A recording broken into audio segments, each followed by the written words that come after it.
ioEther. I got this.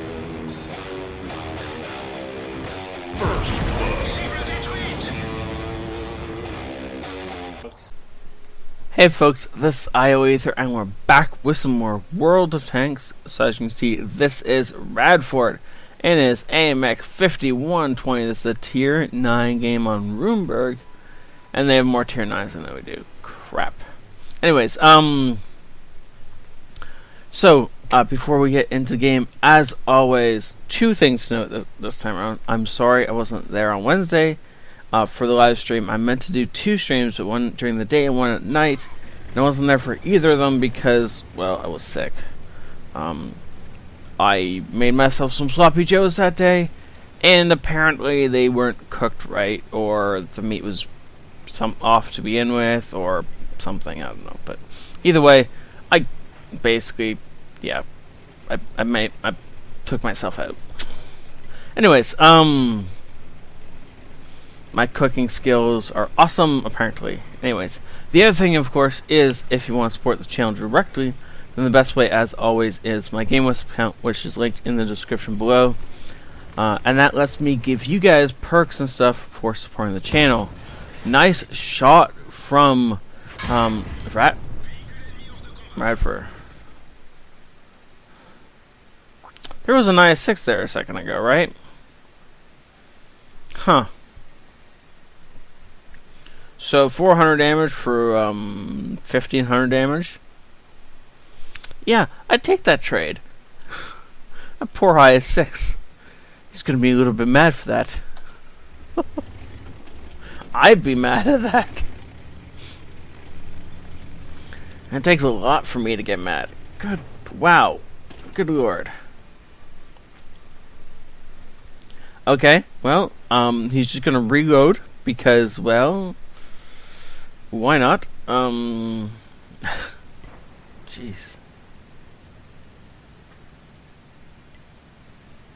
And he's gonna sit here in like the most uninteresting spot while he does so. There we go. Now he's on the move. Should have been on the move before, but that's okay. And he is loaded. Unfortunately, I can't see the load time because of World of Tanks being World of Tanks right now. That's okay. He's just gonna sneak past our Tiger P and slide on up next. Oh, he's actually gonna come in behind these guys, or he's gonna try to. There is a VK4502A there who is suddenly not wanting to be there, putting 2 shots into this T-54 and tracking him in the spot. 3 shots, it's a dead T-54.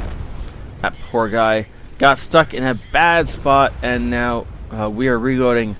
And as the VK comes out, he pulls into our teammates who put a couple of shots into him and back him off. We still have to bet 15 seconds left on the reload, but until then we are pretty much useless. T-30, so glad that T-30 didn't come around the corner. Of course, T-30 is almost dead, so that's probably why he didn't try and come around the corner. But if he came around the corner earlier, I'm fairly certain he could have nearly killed us without dying for it. But he waited so long that the Allies just kept pumping shots into him. Finally killing the VK, having 2 shells left in the clip. One into that T-34, and he's going to try and put the second into the T-34, but misses and hits the junk in front of him instead. Pulling back, he's going to have to reload now. The T-32 presses the advantage.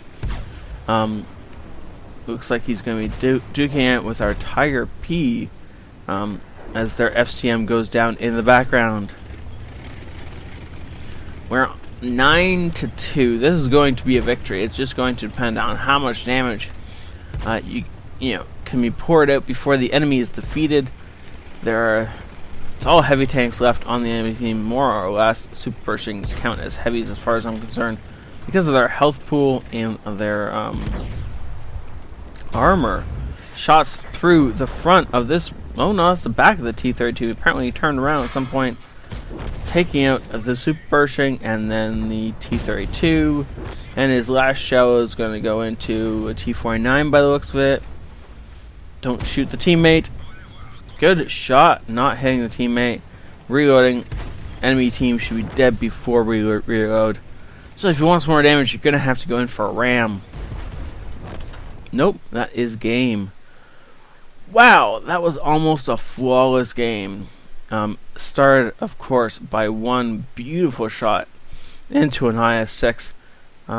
Wait a second. That's his turret. How did his turret get over there? I guess it must have been kicked around a bit, because he was going this way. His turret should be over there somewhere, right? Anyways, doesn't matter. It's just a weird little quirk. That was an amazing game, and fast too. Thank you, Radford. That's his mark of excellence. Mastery badge, bruiser, hand of God, demolition expert, duelist fighter, and a fire for effect. Well, yeah. Good lord, the amount of damage he dished out on that one. High caliber, firmly in his hands. Wow. 5,400 damage. He is 3,000 damage above the next highest damage earner on our team. And that was a T30. So just wow. Well, we know who parried this game. Even without that ammo rack for 1,500, he still would have been head and shoulders above the T30 for damage done. Wow, good job, Radford. 14 shots fired, only missing the one on the enemy T-34 behind cover. Everything else hit and penned, and he got a little bit of assistance damage just because why not round it out a bit, right? Made some decent cash. That was a game well played. That is the kind of game you hope to be able to play in an autoloader every single time you take it out. It almost never happens though unless you're really, really good. So thank you, Radford, for showing us that. That was amazing. And thank you all for watching. Of course, if you want to subscribe to the channel, that would be awesome. And if you want to support the channel directly, then my game list link is in the description below. It does let me give you guys perks and stuff like that, TeamSpeak access, giveaways, other things that are only exclusive to the game with subscribers. So thank you all for that. Have a great night, and this is ioEther out.